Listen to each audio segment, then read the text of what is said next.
Hello, my friends, and welcome. It's day 3 of our Washington, D.C. trip. We're here at the Capitol, and we're going to go check it out. We're going in for a tour. We just have to wait about a half hour in line, go through security, which is kind of like airport security, and then we're going to go inside and check everything out. So come join us for this fun adventure.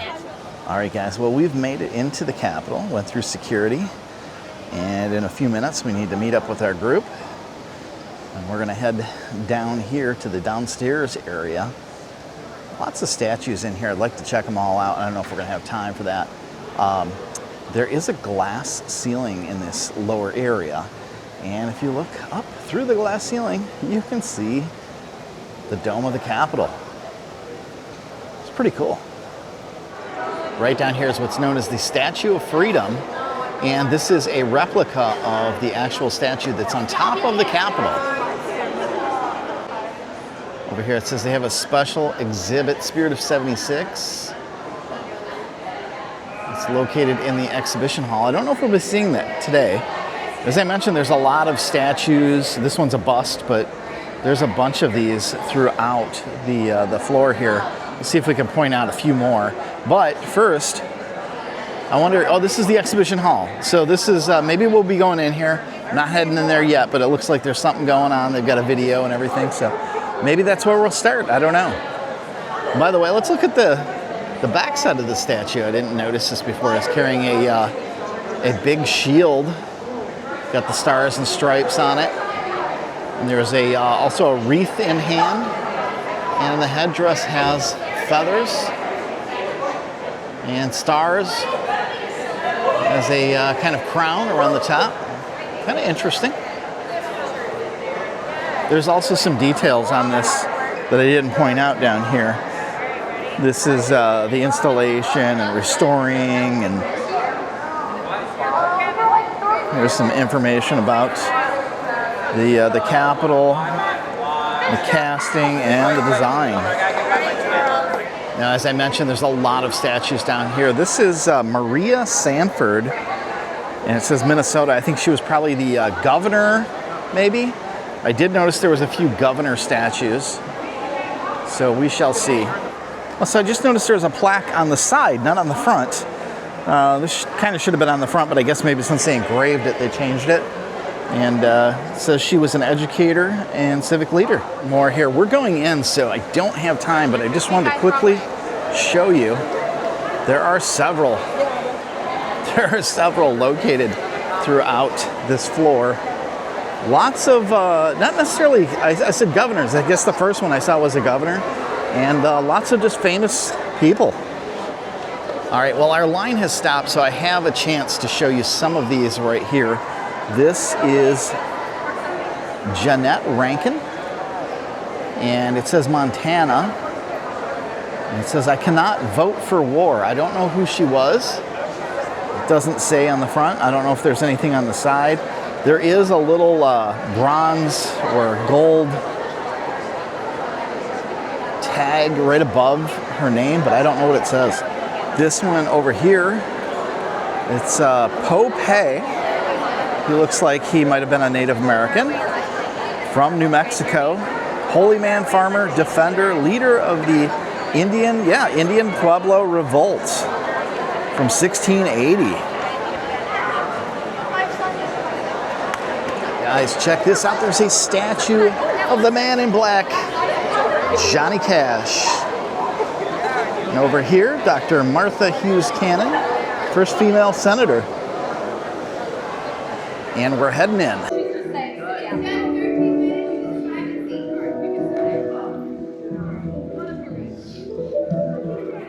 Woven into the great sea of the United States is a phrase, a motto, a rallying cry.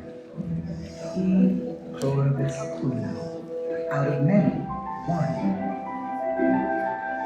Out of many states, cities, neighborhoods, out of such different perspectives, such distinct personalities, so many free and fiercely independent people, emerges one country, one nation. How? How do we move forward as a single nation when our desires seem so different, our views so varied, not easily and not quietly. The House will be in order. Thank you, Mr. Speaker. Bills in this chamber require names and actions. The Senate will come to order. On this vote, the yea. Answers in America come not from one voice, but from many. Out of freedom flows energy, ideas, and passionate, legitimate differences. Peacefully resolving those differences, finding our common ground, is the challenge of free people face, and the job of those we elect to Congress. As far as the date, I'm happy to provide it in the context that we have. Mr. Rounds, Mr. Rubio, 100 senators elected for 6-year terms, 435 voting members of the House of Representatives elected for 2-year terms, on behalf of over 300 million American citizens. This monumental structure, built far from available supplies and resources, will be the largest building of its time in North America. By 1811, the Capitol of the United States houses in its north wing the U.S. Senate, in its south wing the U.S. House of Representatives. All right, guys, so they give us headsets, and I put my mic up here, and I'm hoping that's going to come through in the audio. You'll be able to hear our tour guide talking.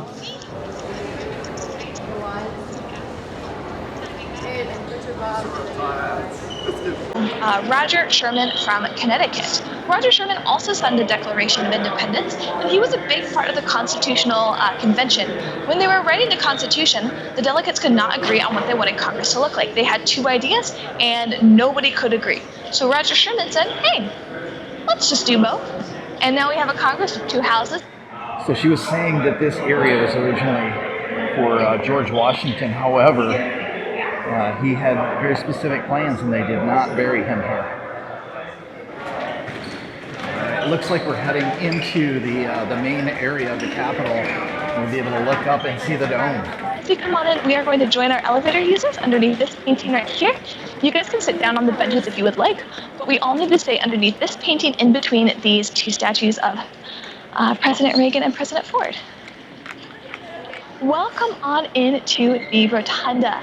This space, just like the crypt below us, was finished in the 1820s. What was going on in this country in 1863? Civil War, yes, exactly. And so this is a symbol of national unity being built during the middle of a war that would test that. But they continued work on it, regardless. And it's made out of cast iron. He is surrounded by 13 maidens to represent the 13 original U.S. states. And in the outer circle are ancient Roman gods and goddesses. Washington is ascending into the heavens to join them to become an inspiration and an ideal for Americans, which is what the word apotheosis refers to. This was painted in 1865 by an artist named Constantino Brumidi. Brumidi had come to the United States from Italy in the 1850s because the Italian Revolution was going on. He spent the next 25 years of his life painting artwork throughout the Capitol. And the apotheosis actually took him 11 months to finish because it's a lot bigger than it looks from down here. It's the size of a full-scale basketball court, over 4,500 square feet. It has to be truly massive for us to be able to see all those details from all the way down here. But when he's working, no joke, right above our heads, he is up on scaffolding and loses his balance. Now, he catches hold of that scaffolding as he falls, but he is hanging on for 15 minutes until a Capitol police officer and a visitor guide are able to rescue him. After that, he decides to take a bit of an early retirement. Can't say that I blame him. So, as the frieze comes back into view with the American Revolution, you'll notice that the art style looks a little different. This is because a second artist named Filippo Castigiani has taken over. And Castigiani takes us through, again, the Revolution and the establishing of the country. At the end, you'll notice that the style shifts one more time. Castigiani had leftover space when he was done, and Congress doesn't decide how to use that space until the 1960s. So a third artist named Alan Cox finished up the final few scenes, including the last scene of the Wright brothers taking flight for the first time in 1903. Coming down again, we are surrounded by 8 massive paintings, and these paintings can be divided into 2 groups. The older paintings are these 4 across the room from us, and they show key scenes of the American Revolution. They're from 1826, painted by a guy named John Trumbull. Most famous one is this first one, the presentation of the Declaration of Independence. You guys may have seen this painting before in history textbooks. This is the original. Next up, we have 2 scenes of American victories. The Battle of Saratoga, the turning point of the war, and then the Battle of Yorktown, marking the end of the fighting. The final picture is George Washington submitting his military resignation. At the end of the war, as a victorious general, Washington is wildly popular. A lot of people want him to become king. But like I said downstairs, he's a pretty private guy, so he chooses to retire and go home instead. Because he doesn't try to become a king, this is one of the reasons why the United States is able to become a democracy.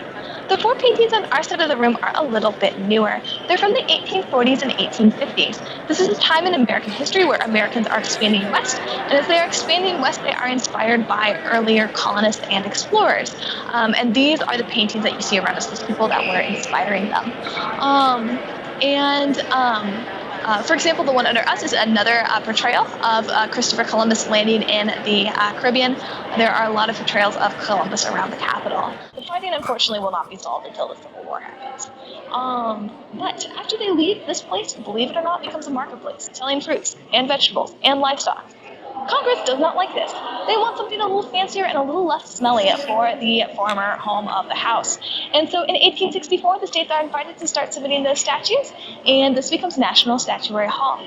Today we have 35 statues representing 35 different states. Yeah, so that's actually Alexander Hamilton Stevens. In the 1800s, it was very, very common for men to be named after founding fathers. And Alexander Hamilton Stevens is here representing Georgia. He represented Georgia in Congress for a long time. On this day, in 1932, she started her solo flight across the Atlantic Ocean. She was the first woman ever to do this and only the second person ever. But she was also broke a ton of other records and became the president of the 99s, a group organized to advocate for female pilots. And there's one other statue on this side of the room that I want to point out to you guys, because there's actually a 36th statue in here, one that is not part of the state statues program.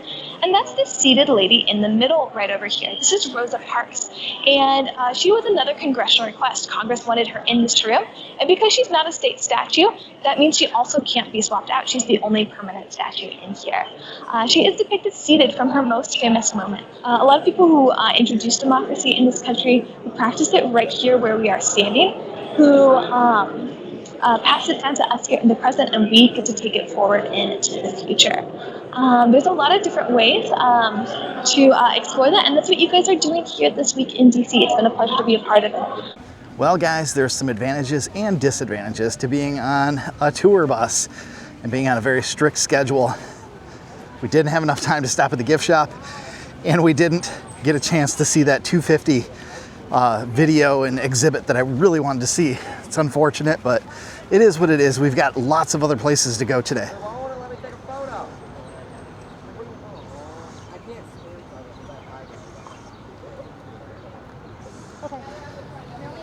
Well, guys, this is the Supreme Court right across from the Capitol, and we're going to take a photo here, I guess. All right, guys, we have made it over to the Jefferson Memorial, and we're about to head inside. By the way, this just completed a cleaning and some sort of renewal. They had scaffolding up for the past few days, and Jefferson was completely covered. They were doing work on them. I guess they cleaned them up. You can see them through the pillars there. All right, guys, here we are. This is the front entrance to the Jefferson Memorial. All right, heading up to the Jefferson Memorial. Lots of steps everywhere here. All of the memorials are built on hills, and there's a ton of steps to climb everywhere you go.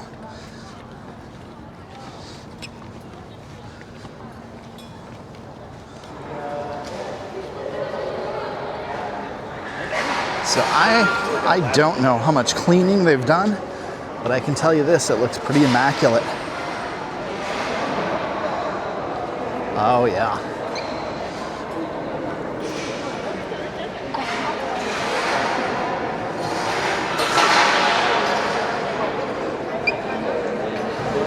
Speaking of scaffolding, this is how recent the scaffolding is being removed. It's right there.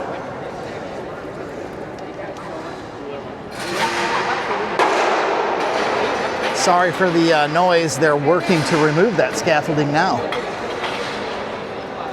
Absolutely amazing. Jefferson looks great. And I think they did a pretty good job of cleaning this amazing monument.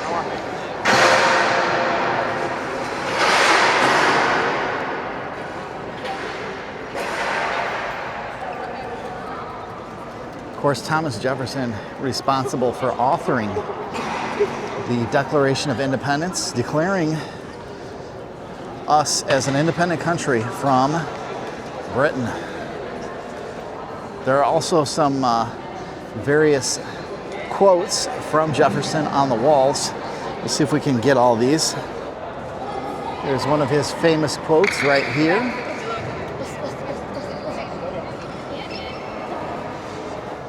Over here we have another one. There are 4 in here, by the way. This is the second one. If you want to read these, you just pause the screen. I'm not going to spend a whole lot of time on them. Let's see if we can zoom in a little bit. I'm a little bit further away considering they're doing construction.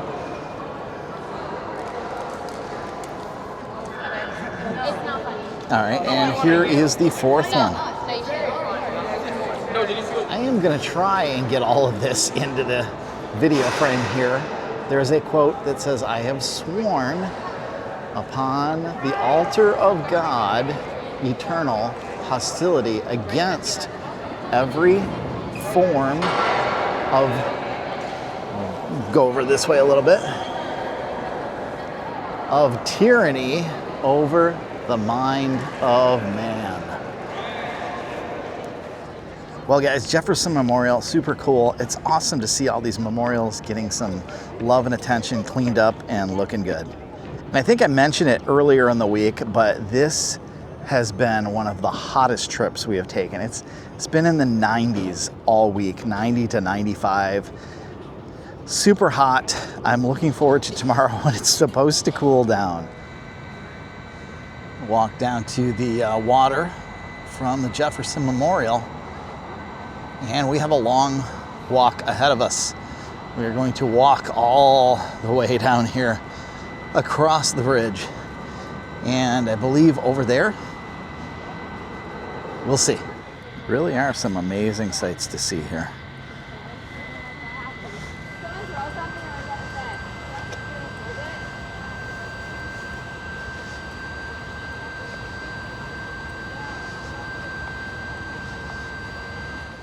All right, guys, we're headed into the Franklin Roosevelt Memorial, and we're going in backwards. This is, we're starting with year 4, or term 4, I should say, and going in reverse all the way down. Now, what I mean by that is Franklin Roosevelt was one of the only presidents, in fact, he was the only president to have 4 terms. And there is a reason he had 4 terms, and it's due to the fact that they had a war going on, they had the Great Depression going on, and people wanted him to run again. And he did. But since that time, obviously, we have a limit of 2 terms now. Got some quotes along the walls here. It's this really cool water feature here.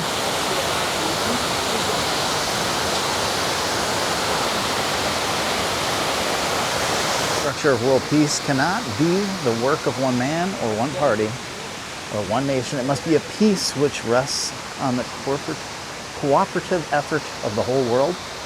And here's his wife, Eleanor Roosevelt. More than an end to war, we want an end to the beginnings of all wars. All right, and here we have a statue of Roosevelt. You'll notice he's got a big coat draped around him, and that's because he's in a wheelchair. He did not want people to know that he was handicapped. And let's see if we can see inside and see the wheels. I don't know if we're going to see that or not. They did not include that in this photo, but that is what's going on here. He's in a wheelchair, and he would always cover the wheels up. Roosevelt didn't want to be portrayed as a person who is handicapped and weak. He wanted to come off as a strong, powerful president. And therefore, he hid his disability from photos and the media. There's a lot of walking involved in checking out all these memorials and monuments and things like that. Just to give you an example, we're at 4 miles already today.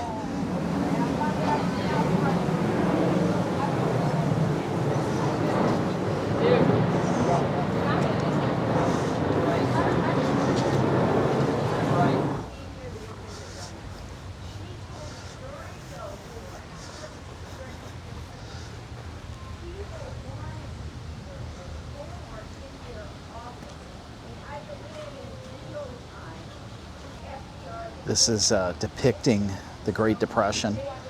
You got people living in a basically a shack or a shed, even a barn, whatever you want to call it. Very poor. These people all trying to get a job. There's no jobs available. One of the most famous lines: "The only thing we have to fear is fear itself." This out, we have finished the entire memorial. It says first term. Here you see a very young Roosevelt, and he's depicted in a wheelchair. You never see that, and you never saw any pictures of him like that. This is a specific sculpture to show that he really was handicapped. Just didn't want people to know. So guys, I'm not sure if I mentioned this or not. My 8th grade trip was also to Washington, D.C. And while I do remember a lot, there is also one thing that kind of stuck out in my head about Washington, D.C. There is a ton of marble, granite, and quartz everywhere you look. And here's a perfect example. Now I realize this area here has an engraving that says Martin Luther King Jr. Memorial. That's where we're headed into. But if you look along, this is a giant piece, I believe, of granite that spans all the way back to the Roosevelt Memorial. And it's just like a barrier. Today we just use concrete stones that were poured and shaped. Back then, you know, this is what they used, and it's a ton of it everywhere you look. It's incredible how much work went into this. So over here we see the entrance into the Martin Luther King Memorial. We're going to head in here in just a moment. All right, we are headed in.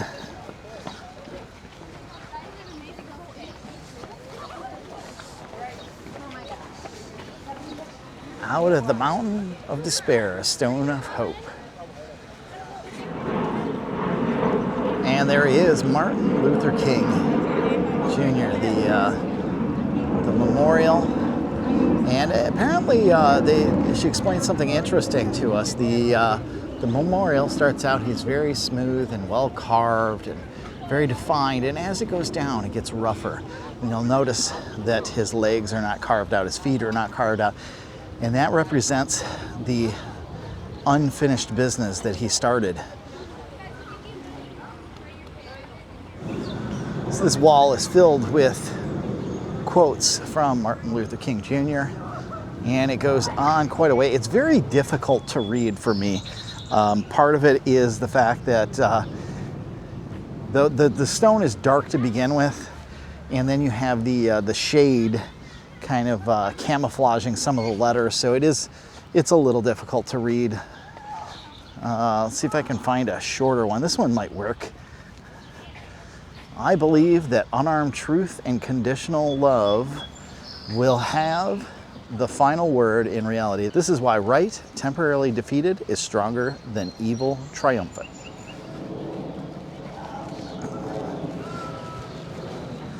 Another one here, I can't make most of that out.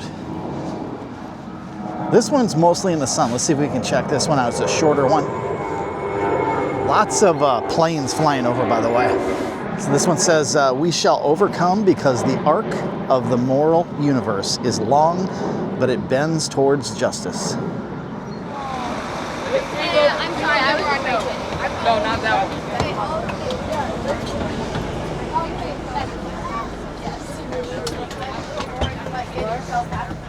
All right, guys, we're back on the bus. It is time to grab some lunch. It has been a hot one. All right, guys, so we had to leave the Museum of Natural History, and that's because we had a timed entry to the National Archives. Now, if you've never heard of the National Archives, I'm sure you've heard of the Declaration of Independence, the Constitution, all those important documents, the originals, the one and onlys, here in this building. So we are going to see those today. I'm going to do my best to show you. It's very dark inside, so I'm going to do my best to show you what it's like, what they look like, and we'll get to see those very, very soon. Once we're done, we're going to head back over to the Museum of Natural History, which is a block down and just across the street. We'll head over there, and then we'll be able to check that out for just a little bit because we want to hit the American Museum of History as well. So lots to do today. There is a lot more coming. All right, guys, heading up to the National Archives. Like I said, it's going to be dark in here, so I'm going to switch over to low light, hopefully get better footage. So that is the room we're going into, where the important documents are. Now, from looking at this video, you probably think, oh, it's not that dark, but I did switch it over to low light. It's making a huge difference. You are seeing pretty much what I am seeing as far as light levels. All right, guys, here we go. You can see on the wall, we got a bunch of people up on the wall who may be representing the people that signed the Declaration.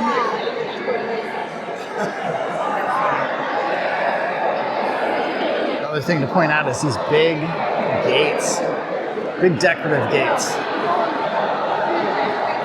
Like they're steel maybe. And right over here we have the Emancipation Proclamation. Kind of hard to see these.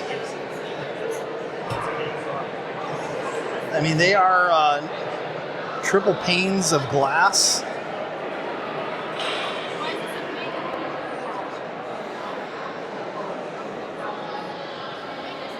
This is some information about the Declaration of Independence, how it came about. We found out about this quite a bit last year when we went to Philadelphia to Independence Hall. Got to see where it was hammered out and drafted. Some more information about the Declaration of Independence, why it's important. Talking about the featured founder, Mr. Thomas Jefferson, whose memorial we went to earlier this morning. He is the one who basically drew up the Declaration of Independence, declaring us as a sovereign nation from Britain, no longer part of Britain.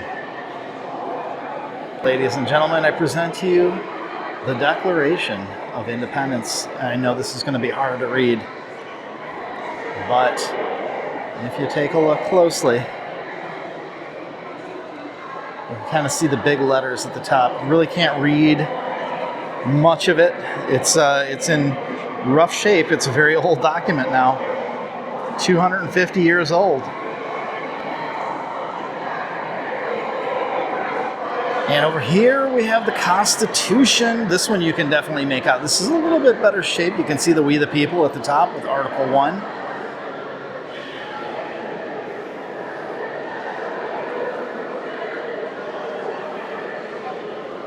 And then over on this one, Article 2.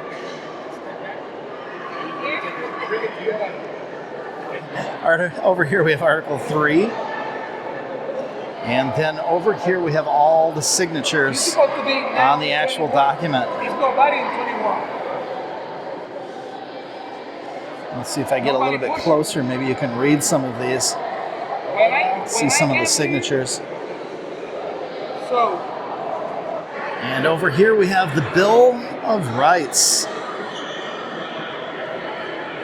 This one again, another hard one to read.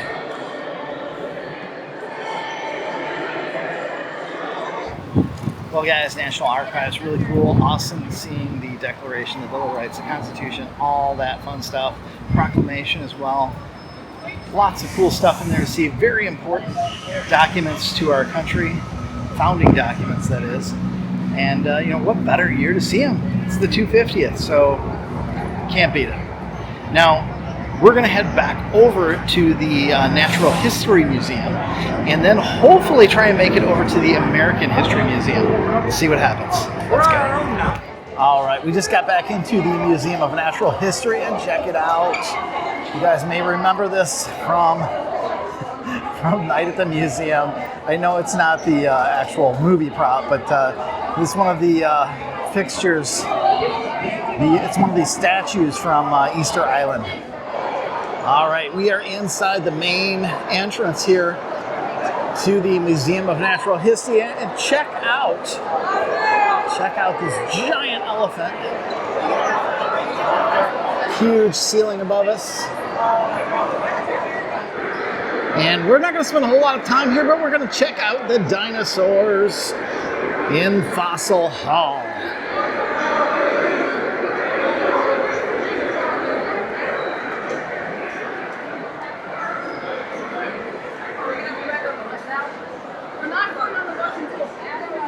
It says travel back in time. And it looks like we can go all the way around and check everything out. Over here are some fossilized dinosaurs. Check this out. These are like predecessors, I would say, to maybe elephant and other things.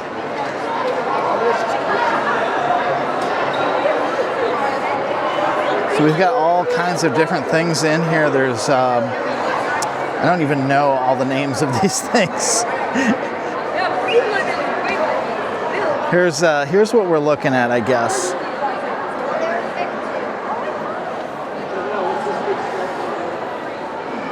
And there's that big one back there. I don't know what that is.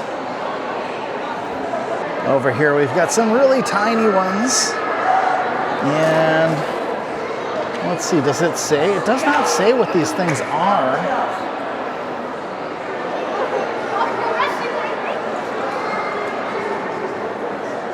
Just talks about what the different types of animals were back then and compares them to other animals, I guess. I don't see a whole lot of... This is early cat relative. Is that what we're looking at? Well, this says early camel. That kind of looks like that thing. Is that what that is, an early camel? Because it's really small.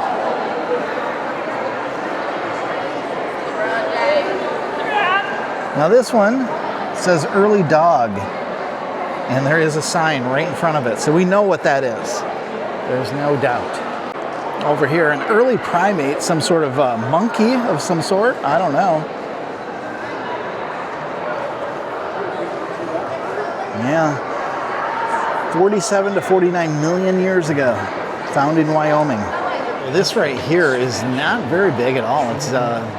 It's actually maybe 2.5 to 3 feet. I would say just under 3 feet.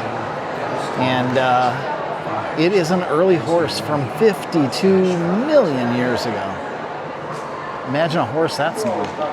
And over here, check these guys out.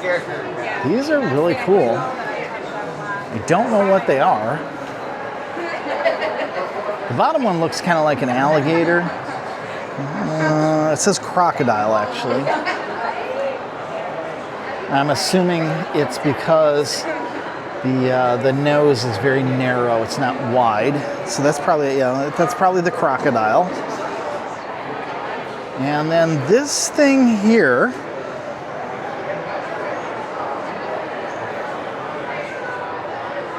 I think it's an Unthetherium anceps. That's my best guess. Looks just like this image right here. 47. I don't know why they 47 to 46 million years ago. And there's an early rodent and an early carnivorian mammal, which is probably those two. All right. Oh, giant flightless bird. Composite cast 53 to 55 million years ago, and that would be this guy right here that we're looking at. And there's an upper portion of whatever creature this is. Looks like this is a long-necked rhinoceros. We've got a bunch of others back here. I wonder if we can tell what that... Yeah, here we go. I think we figured it out. All right, the big one that we were looking at on the other side over there, the furthest one back, that is a bronthothere mammal. Yeah, 34 to 38 million years ago.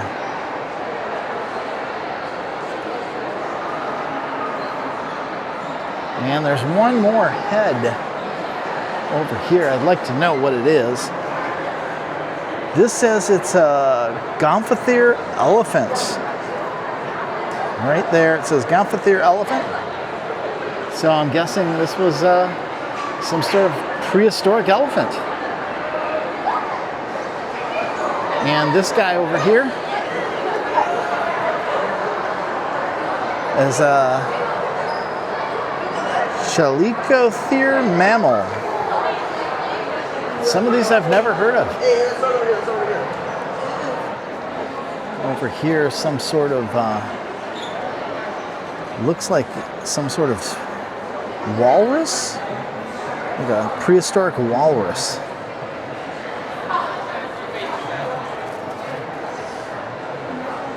Yeah, I would say it's probably this guy here. And look at this one, some sort of turtle. Yeah, I guess that's some sort of turtle. I don't know what that is. Down here it shows it's a sea turtle. That's what a sea turtle looks like, I guess. Interesting. And this thing, this huge monstrous looking thing here, this is a mosasaur. And he apparently ate a plesiosaur. It was found in his stomach. Check that out. That's not something I'd want to find in the ocean while I'm there. That's pretty creepy. Look at those teeth. Over here, look at this head. And I'm not sure if that's the correct thing here, but there is this right here, and I have no idea how to pronounce that. Pachycephalosaurian? You got me, I'm not sure. This is real like Bulbasaur. All right, guys, I take that back, and I'm glad that I can take it back because that is an ankylosaurian. I can pronounce that name. And there it is. That's the one from the TV show. And check it out, we've got a stegosaur over here.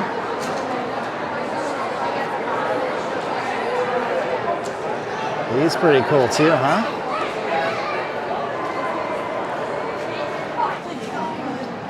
Another reptile here. It's a plesiosaur. So this is some sort of crocodile-like reptile. It's known as a phytosaur. Kind of an appropriate name, phytosaur. Not spelled like fight, but there it is right there. This one here is a Dignodont? Dignodont? I don't know. You guys tell me, what's that called? Now, I don't know what this is, but just from the front of it, I'm going to say it's some sort of alligator.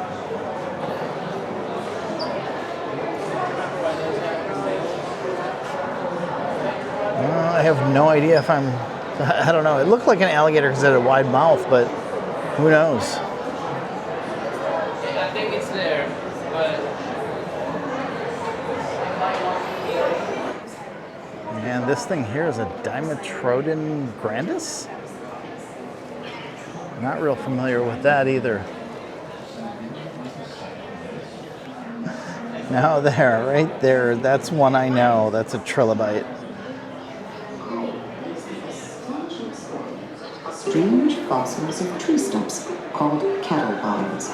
Sometimes they even came upon entire trees. This is a fossil tree trunk. You can see on the outside these little dimples. Those are leaf cushions, and that's where the leaves used to be attached on the outside of this tree. How did trees like this become rocks? More than 300 million years ago, Earth's tropics were home to vast swamps. All kinds of different fossils that have been found. More trilobites right here.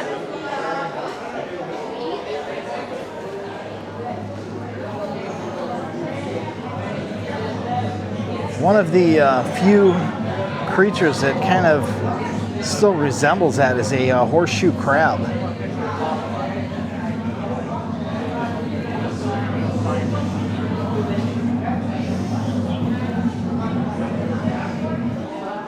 Over here they've got a back of a skull from a baleen whale. This was found in Virginia, and it was in a rock, and they've kind of freed it, and that's what you're looking at now.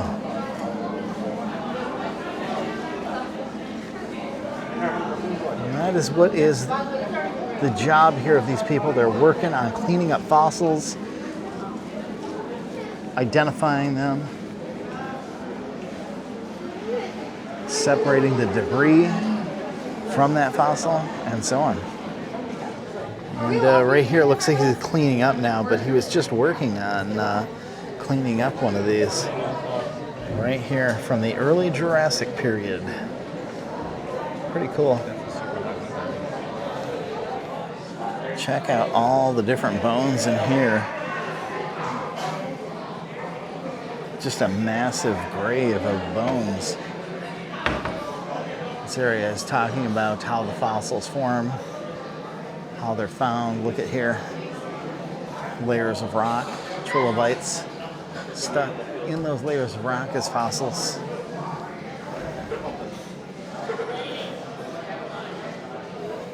Well, what did you guys think? We're going to head over to the next museum now. Really enjoyed the dinosaur exhibit here at the Natural History Museum, and now I want to check out a little American history. Some interesting things in there, whether it's pop culture or actual American history, like Abe Lincoln's hat. I would love to see that today. We'll see if we can make that happen. Let's go. Guys, we've made it over to the American Museum of History, and I'm gonna see if we can find some cool stuff to check out while we're here. We only have about 45 minutes. Well, we did not find the presidential area yet, but as soon as we got off the escalators, look what we found right here. C-3PO, R2-D2, Star Wars is here. These, I believe, are screen used. Yeah, costumes from Return of the Jedi. Now, I just thought I would point this out, but all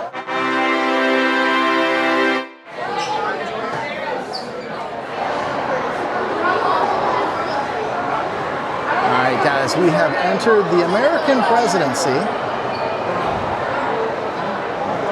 Over here, we have one of the first carriages, I guess. I don't know.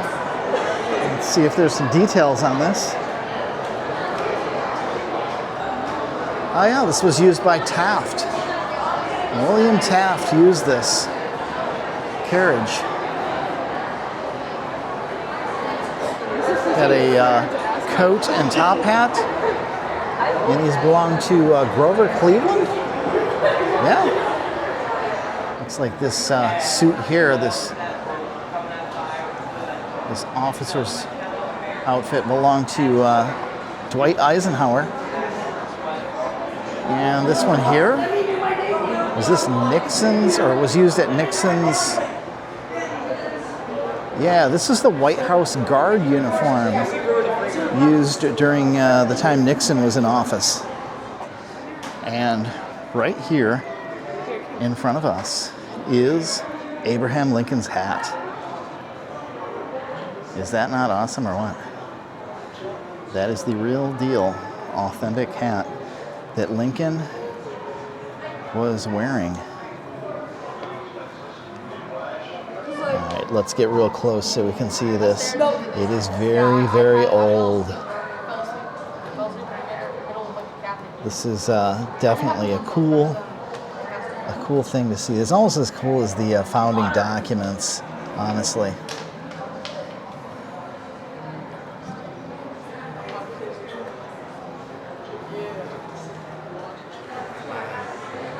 Reading the sign a little bit here. This is the actual hat he was wearing the night he was assassinated. So this chair was actually used by Washington. It was not his primary chair, but it was in his room near his bed, and he occasionally sat there.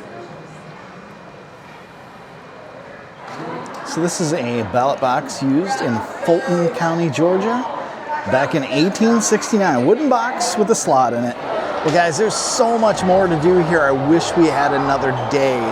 We had to rush through these museums just to see the few items that I really wanted to see. On the way out, just want to show you guys this really cool looking steam train.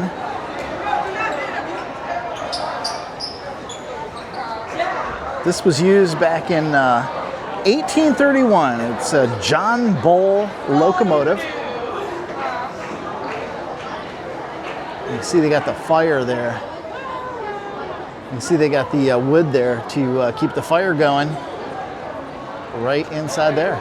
And take a look at this. This is Julia Child's kitchen. I don't know if you remember that cooking show she used to do. But this is the area. This is the kitchen that she did all her cooking in. You can kind of see over here all the pots and pans hanging. She's even got some refrigerator magnets. The Smithsonian museums are some of the best in the world, and they're absolutely free if you live here in the USA.